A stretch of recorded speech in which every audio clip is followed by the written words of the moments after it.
우리가 지난 주일에 헌신에 대해서 살펴보았습니다. 오늘도 헌신 그 두 번째 시간 한번 말씀을 중심으로 헌신이라는 주제에 대해서 살펴보겠습니다. 지난 주일에 제가 여러분에게 이렇게 함께 말씀을 나누었는데 주중에 한 분이 지나가시다가 교회에서 만났는데 이런 말씀을 하셨습니다. 목사님, 헌신에 대해서 새롭게 생각하는 좋은 시간이었습니다. 많이 배웠습니다. 그러면서 뒷말을 이렇게 붙이시는 겁니다. 목사님, 다 아는데요. 서로 짐을 져줘야 되는 것도 아는데 제 짐도 힘들어요. 제 짐도 힘들어요. 여러분, 맞지 않습니까? 구역장님이신데요. 구역 식구들 짐을 져주는데 어려울 때 기도도 해주는데 내게 있는 내 짐도 너무 무겁다는 거죠. 여러분도 아마 다 공감하실 겁니다. 그럼 우리가 이 문제를 어떻게 해결해야 될까? 서로의 힘들 때 짐을 져주는 것도 필요하지만 내 짐도 너무 무겁고 부담스러운데 헌신이라는 걸 또 해야 되는 건가? 이런 마음이 우리 속에 자리 잡고 있습니다. 그래서 오늘은 이 질문, 내 짐도 무거운데 헌신을 꼭 해야 되는가? 이 질문에 대한 말씀의 교훈을 살펴보겠습니다. 자, 먼저 방금 제가 말씀드린 대로 헌신에는 짐이 있는데요. 두 종류의 짐이 있습니다. 이걸 분명히 여러분이 기억하셔야 됩니다. 방금 확인했지요? 2절 말씀 함께 한번 볼까요? 2절 함께 읽습니다. 시작. 너희가 짐을 서로 지라 그리하여 그리스도의 법을 성취하라. 아멘. 너희가 짐을 서로 지라 할 때 이 짐은 지금까지 말씀드린 대로 혼자 도저히 짐을 질 수 없는 압도적인 무게의 힘입니다. 누군가가 도와주지 않으면 스스로는 짐을 질 수가 없습니다. 그런데 이어서 5절 한번 보십시오. 자, 5절 말씀 함께 읽어봅니다. 시작. 각각 자기의 짐을 질 것이라. 아멘. 아니, 2절에서는 서로의 짐을 져주라고 하고 5절에서는 자기 짐을 지라고 합니다. 그러니까 오늘 본문에 보면 짐 종류가 두 가지입니다. 서로를 위해서 져줘야 될 짐이 있고 내가 져야 될 짐이 있습니다. 얼핏 보면 모순처럼 보이죠. 다른 사람 짐을 져주라는 건가? 내 짐을 져야 된다는 건가? 아니, 그러면 이 두 가지 짐을 다 지면 얼마나 내가 힘들까? 이런 생각이 얼핏 듭니다.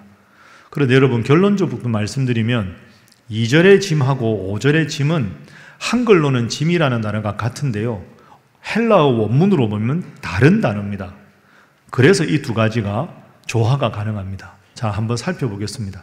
먼저 2절의 짐은 제가 지난주부터 말씀드렸죠. 한번 따라해 보시죠. 바로스.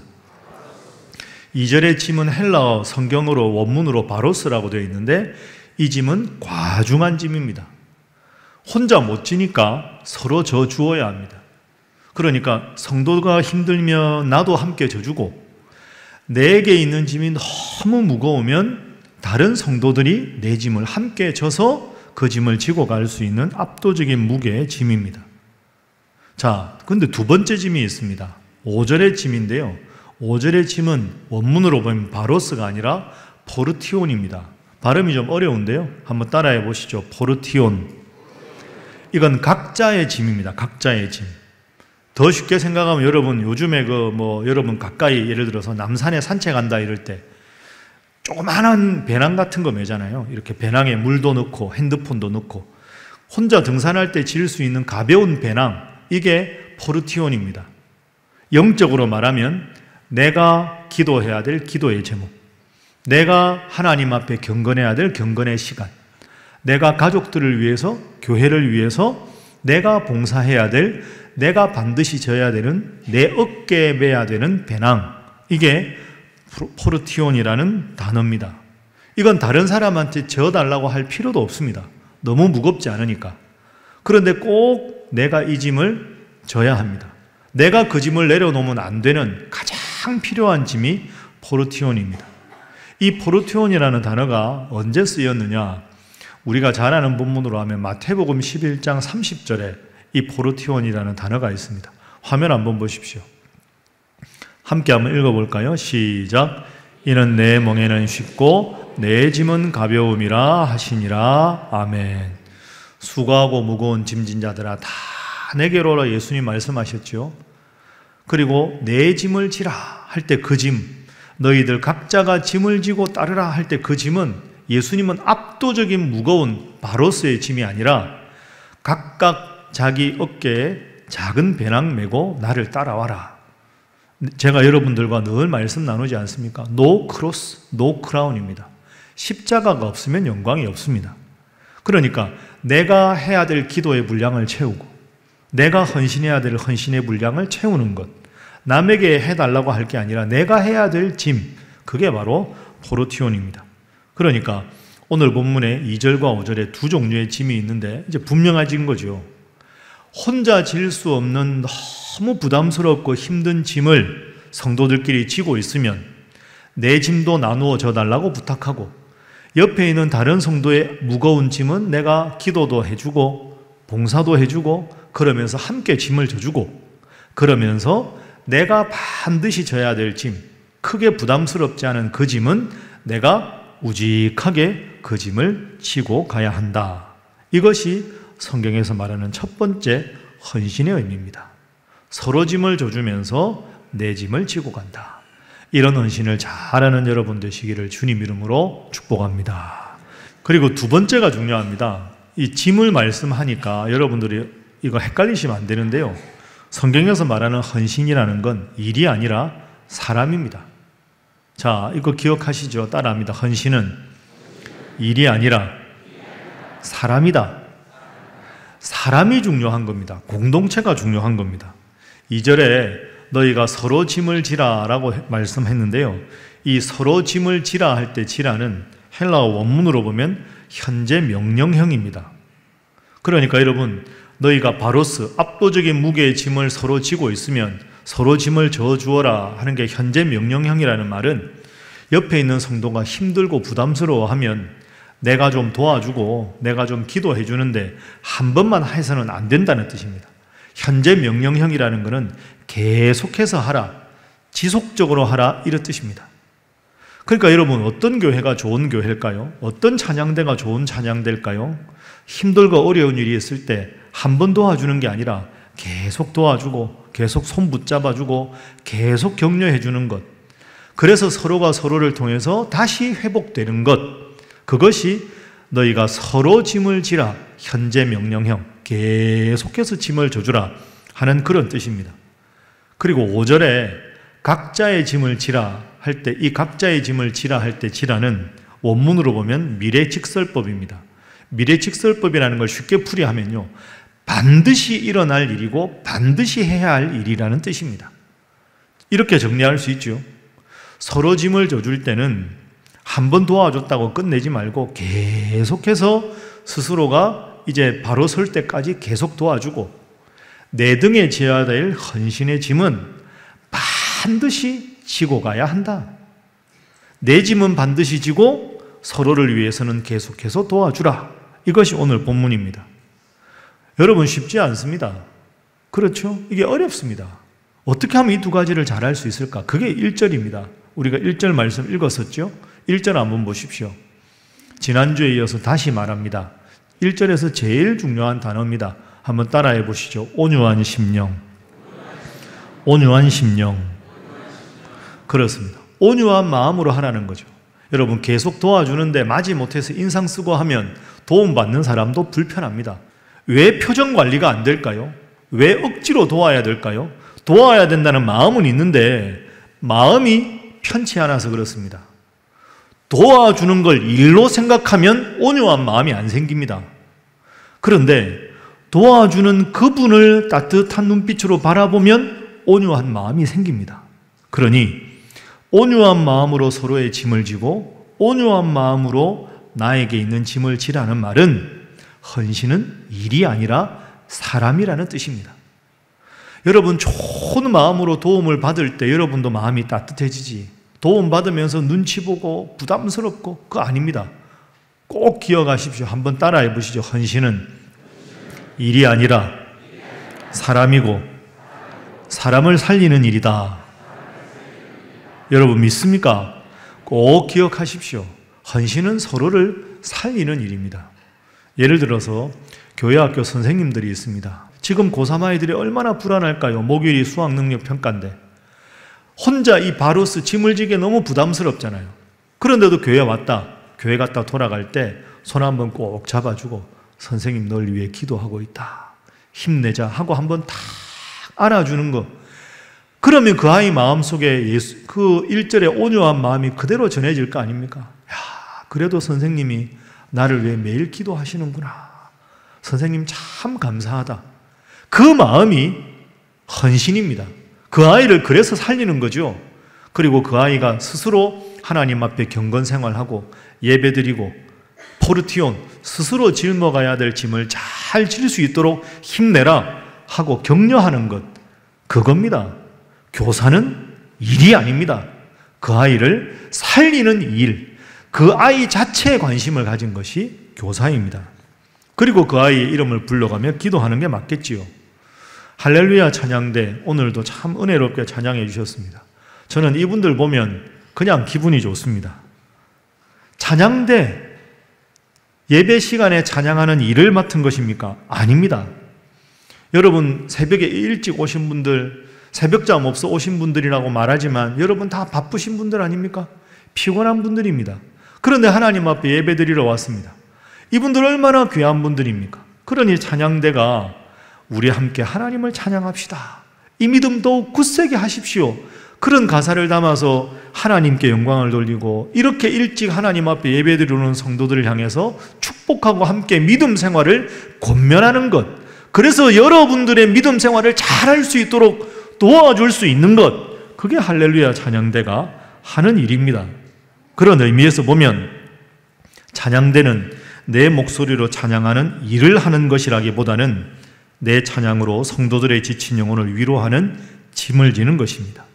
그래서 찬양대원들에게는 음악적 실력도 중요하지만 더 중요한 것은 하나님을 사랑하는 마음, 성도들을 사랑하는 마음입니다.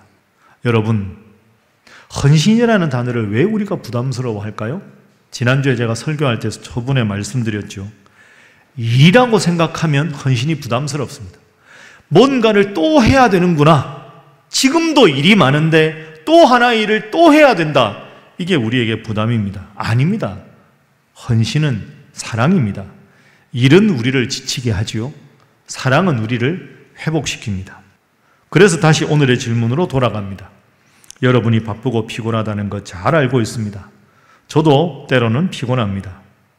그럼 피곤하다고 헌신을 안 해야 하는 게 아니라 서로 헌신해야 합니다. 지쳐있는 분들을 서로 위로하고 서로 격려하고 서로의 바로스 짐을 져주어야 합니다.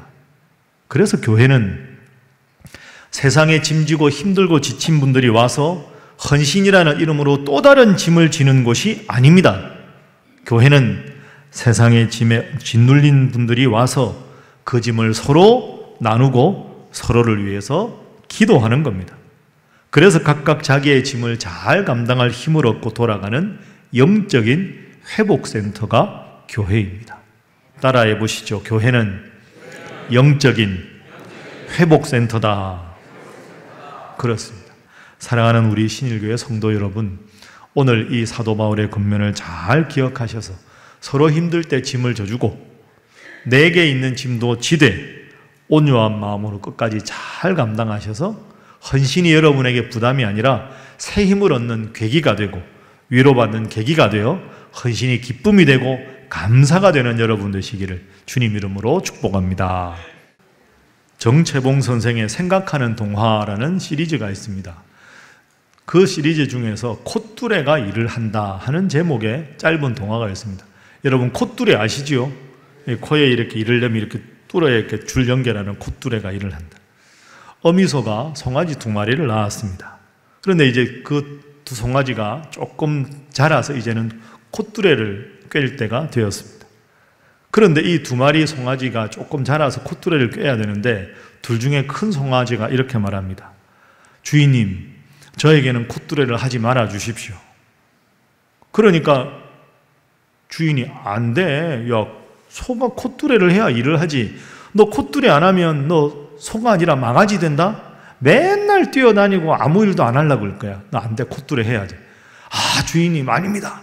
저는 콧뚜레 안 해도 주인님 말씀을 잘 들을 겁니다. 저를 믿어주십시오. 콧뚜레를 해야 일을 한다는 것은 옛날식 사고방식입니다. 이렇게 이야기를 한 거예요. 하도 그러니까 알았다. 그럼. 그래서 큰 손은 콧뚜레를 안 하고 작은 둘째 손은 콧뚜레를 했습니다. 그래서 이제 일을 시키는데요. 이 큰 송아지가 자기가 한 약속이 있으니까 콧뚜레 없이도 스스로 멍에도 메고 쟁기도 끌었습니다. 콧뚜레를 한 동생 송아지가 쉴 때도 큰 송아지는 더 힘을 내서 달구지를 끌기도 했습니다. 그러다가 이제 이 두 소가 어느덧 커서 이제 어른소가 되었습니다. 어른소가 되고 나니까 이 콧뚜레를 하지 않은 큰 송아지가 이제 꾀가 나기 시작하는 겁니다. 일을 할 때 좀 되면 쓱 저쪽으로 가서 달아가는, 자신을 잡으러 오는 이 농부한테 뒷발질을 하기도 합니다. 근데 이런 일이 자꾸 잦아지는 겁니다. 그 농부가 가만히 보니까 이게 다시 돌아올 가능성이 없습니다. 어느 날 콧뚜레를 한 동생이 일을 하는데 이 큰 소가 안 보이는, 형소가 안 보이는 겁니다. 그래서 이제 그 행방을 묻습니다. 동생 소가, 주인님, 제 큰 소는 어디 갔습니까? 아, 그 큰 소 일 안 하고 꾀만 부려서 팔았다. 아마 지금쯤 도살장에 있을 거다. 이렇게 말을 했더랍니다. 생각하는 동화입니다, 이게. 생각하는 동화. 잘 한번 생각해 보십시오. 콧뚜레는 꼭 필요한 겁니다. 콧뚜레 없이 일하는 게 잘할 것 같은데요. 그게 안 됩니다. 여러분 혹시 내가 이제는 헌신하지 않고 예배만 오직 잘 드리겠다. 정말 예배만 잘 드리기 위해서 헌신을 내려놓겠다. 헌신하지 않으면 오직 예배에만 집중할 수 있을 것 같아서 부담 없이 하나님 잘 믿으실 것 같지요? 표면적으로는 그럴듯해 보입니다. 그러나 여러분, 결코 그렇지가 않습니다. 헌신은 콧뚜레와 같습니다. 콧뚜레가 사실 부담이죠. 그러나 그 콧뚜레는 소라면 선택이 아닙니다. 당연한 거죠. 일하는 소의 정체성이 콧뚜레입니다. 그래서 문제의 핵심은 콧뚜레를 하느냐 안 하느냐가 아닙니다. 이왕 해야 할 콧뚜레를 당연한 것으로 받아들이고 오늘 본문 1절처럼 온유한 마음으로 받아들이고 이 콧뚜레를 열심히 잘 감당해서 주인에게 기쁨을 드리는 소가 되느냐, 아니면 콧뚜레 억지로 받아들여서 불평하고 살아가느냐의 두 가지 사이만 있을 뿐입니다. 그럼 이 동화를 오늘 우리에게 한번 적용해 보겠습니다. 엄밀하게 말하면 교회에서 여러분에게 맡겨주신 사역, 헌신한다고 하지요. 그 헌신은 교회와 다른 성도들을 위해서 하는 게 아닙니다. 내가 이 일에서 교회가 잘 되게 한다. 자칫 잘못하면 교만입니다. 헌신은 교회를 위한 것, 다른 성도들을 위한 것이기 전에 우선 나를 위한 겁니다.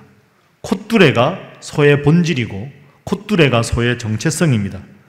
내가 헌신을 통해서, 내가 헌신해야만 내 신앙이 바로 서고 내 신앙이 더 성숙해질 수 있는 것을 기억하십시오.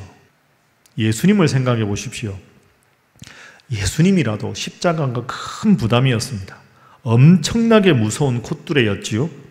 그러나 우리 예수님은 겟세마네 기도를 통해서 그 십자가라는 그 압도적인 무게의 콧뚜레를 받아들이셨습니다. 그랬더니 아버지 하나님은 예수님께 부활이라는 선물을 주셨고, 예수님은 바로 그 십자가 때문에 만인의 구원자로 우뚝 서게 되신 겁니다. 그래서 여러분 꼭 기억하십시오.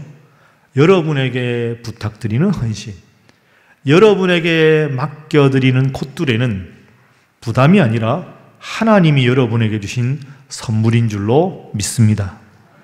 그 헌신 때문에 주님을 더 사랑하게 되는 것이고, 그 콧뚜레 때문에 다른 성도들의 짐을 져주었기 때문에 내 짐이 오히려 가볍게 되는 겁니다. 다시 말씀드립니다. 이것이 헌신의 신비입니다. 그래서 결국 헌신은 교회를 위해서, 다른 성도들을 위해서 하기 전에 나를 위해서 하는 겁니다. 콧뚜레는 부담이 아니라 선물입니다. 이것을 기억하고 이것을 여러분의 삶 가운데 경험할 때, 헌신이 하나님의 선물이고 이것이 바로 나를 위한 것이구나 하고 깨닫게 될 것입니다. 그래서 제가 마지막 세 번째 소제목을 이렇게 잡았습니다. 한번 따라해 보시죠. 짐을 지는 기쁨. 다시 한번 할까요? 짐을 지는 기쁨. 짐을 지는 것이 부담이 아니라 기쁨이다 하는 걸 깨달아야 헌신이 즐겁게 됩니다. 거듭 말씀드립니다. 헌신은 일이 아니라 사랑하기 위해서입니다. 그래서 서로의 짐을 짊어짐으로 예수님께서 우리에게 원하시는 사랑을 성취하는 가장 영광스러운 특권이 헌신입니다. 그래서 이제 여러분, 헌신을 부담스러워하고 피하는 분이 아니라 헌신을 통해 서로의 짐을 나누어지는 여러분들이 되셔야 합니다. 나 혼자 짐지고 가다가 나한테 압도적인 무게의 짐이 쥐어졌을 때 그 짐 지고 가다가 쓰러지는 게 아니라 서로 짐을 져주고, 내가 누군가의 짐을 져주었는데 내가 정말 무거운 짐을 졌을 때 교회 공동체 구역원들 때문에, 찬양대 우리 권사님 때문에, 여러분 서로 때문에 서로가 서로의 짐을 져주는 기쁨이 얼마나 큰 기쁨입니까? 여러분의 삶이 바쁘고 고단하십니까? 너무 힘들 때는 구역 식구들한테, 옆에 앉아서 찬양하는 분들한테 기도 부탁하십시오. 여러분의 그 무거운 짐을 혼자 짊어지려고 하지 마십시오. 솔직하게 내어놓고 함께 기도하고 짊어질 때 하나님께서 회복의 기쁨을 주실 줄로 믿습니다. 동시에 여러분 주위를 한번 돌아보십시오. 혹시 나보다 더 무거운 짐 때문에 힘들어하는 분은 없나?